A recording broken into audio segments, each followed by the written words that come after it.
Welcome to The Explainer. Today, we're jumping right into the world of payment processing by taking a close look at one of the big players, Shift4 Payments.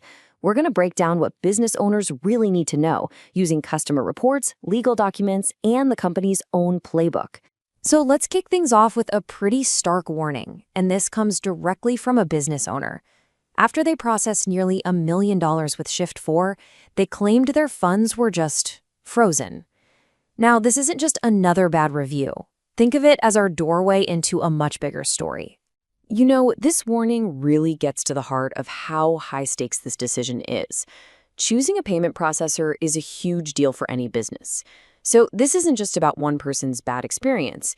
It's a way for us to understand the kinds of challenges that business owners report again and again. So what is really going on behind these complaints? Well, when you dig into the source material, a few themes just keep popping up.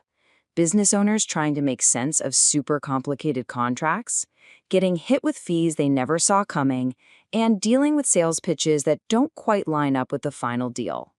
Okay, to really get a grip on this, we've got to talk about fees, because for so many merchants, this is where all the confusion and, frankly, the frustration really begins. All right, so at the absolute core of every single credit card transaction, there's something called the interchange fee. The easiest way to think about this is like the wholesale cost. It's non-negotiable, and every processor has to pay it to the big card brands like Visa and MasterCard. But the real question for you as a business owner is what happens next? How does your processor mark that fee up? And that leads us to two completely different ways they can charge you. Over on the left, you've got Interchange Plus. It's the transparent model.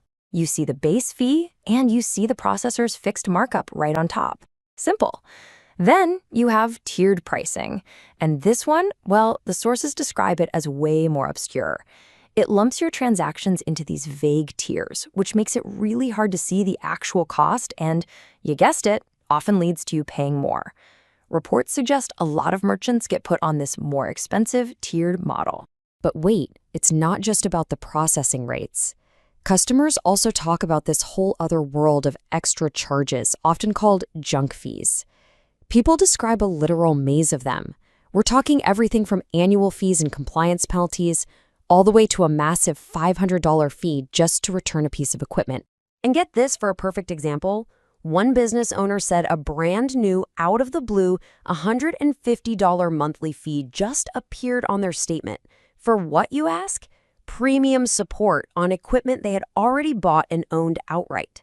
It's exactly these kinds of surprise charges that can drive a business owner crazy. You know, these complaints aren't just one-offs from frustrated customers. Not at all. In fact, they've built up over time into a pattern of pretty significant legal actions that have followed the company for years. I mean, just look at this timeline. It tells a story that stretches back over a decade. It kicks off way back in 2012 with a class action lawsuit over hidden fees that ended up settling for millions. Then you flash forward to 2023 and boom, a whole new wave of lawsuits alleging everything from systematic overcharging to misleading shareholders. Let's zoom in on that recent settlement with the Securities and Exchange Commission, the SEC. Now, this one wasn't about merchant fees directly. Nope. This was all about internal controls and whether the company failed to disclose some key financial info to investors and the public. So what did the investigation find? Well, that between 2021 and 2023, Shift4 paid about $4.7 million to relatives of company executives, including the CEO's own father and half-brother, without properly telling anyone about it in their official regulatory filings. So, what was the upshot? To make it go away, Shift4 agreed to pay a civil penalty of $750,000.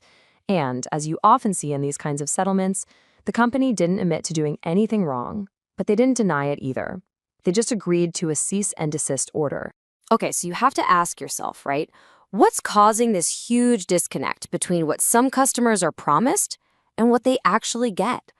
A lot of the source material seems to point to one big thing: the company's sales model. See, Shift4, and to be fair, a lot of companies in this space, uses independent sales agents to sell their services. But here's the problem that gets reported over and over: a potential lack of oversight. That can create a situation where a sales rep makes all these verbal promises. Oh, yeah, we'll waive that fee or you'll get this super low rate, but none of it ever makes it into the actual legally binding contract. And that leaves the business owner on the hook. And if we peek behind the curtain at the company itself, employee feedback paints a really interesting picture. Some people love the fast-paced growth for sure, but others bring up issues like poor management and weak communication.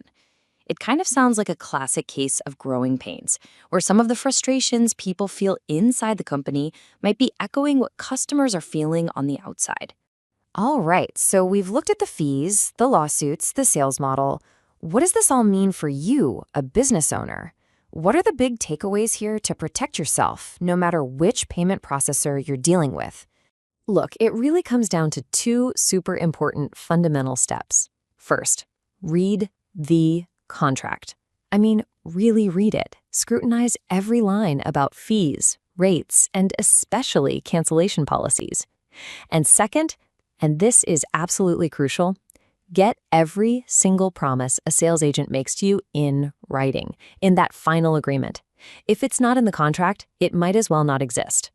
You know, at the end of the day, this whole explainer isn't really just about one company. It's more of a case study, a crucial reminder for every single person running a business. So the question I want to leave you with is this. For the vendors that are most critical to your business, are you reading the contract? Or are you just reading the marketing? The difference between the two could literally save you thousands of dollars.